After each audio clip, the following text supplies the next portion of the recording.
if I can save our business now through this, I can do anything now. Whatever, any problems come my way, because you might lose a client, a big client. That's happened before a few times, not because of us, just things change. Somebody moves on, they've gone. Horrible. Are we going to be all right? I'll tell you what, if I lose a client now, we'll be all right.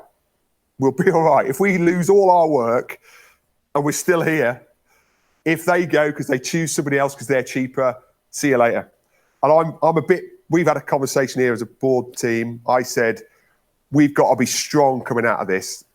Is that you've been shut through no fault of your own as a really successful business for about 25% of the actual entire history of Verve and Virtue. So that's... I've never thought of it like that. Yeah, no, it's a long time. I've probably ruined your day now. But that must be galling in a way, for something that you've built up through no fault of your own to, you know, as with every hairdresser now, is just completely shut. Yeah, I think, you know, you could say 3 years fully open and then obviously shut for 25% of the history. But, you know, I read a lot about the 3-year burnout, and, you know, in terms of business strategies, and most people do a good stint for 3 years. Maybe this could be my pause, and then, you know, I can crack on with another 3 years of growth, which would be great. But yeah, I think it's time to reflect on, you know, what you've achieved and where you want to go as well. And that's what you've got to do with your situation. Take yourself out of the maelstrom. Spend more time in the solution than in the problem.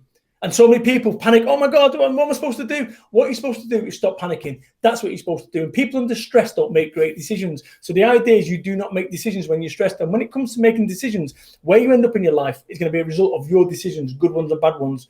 Think about it. Anytime that we've ever ended up in bad places in our life has not been a result of one decision. It's been a result of lots of micro decisions that we chose to disregard.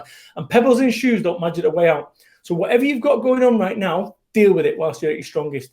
And I kind of looked at them both as being boxes, you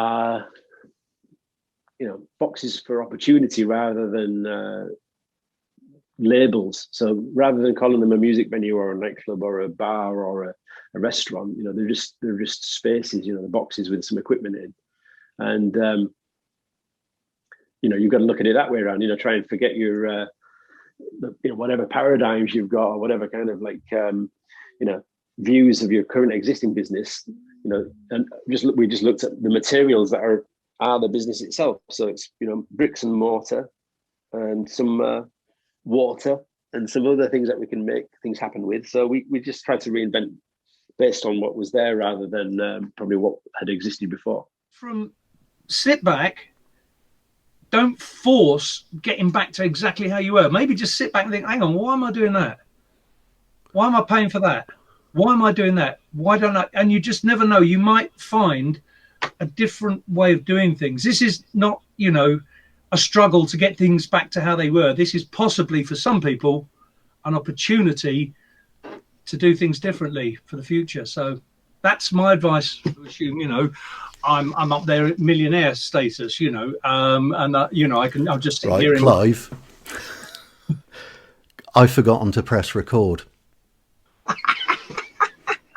I could tell you that my internet had dropped out. I could tell you all sorts of things, but we've done the first 3 minutes of that, and I've forgotten to press record. No problem at all.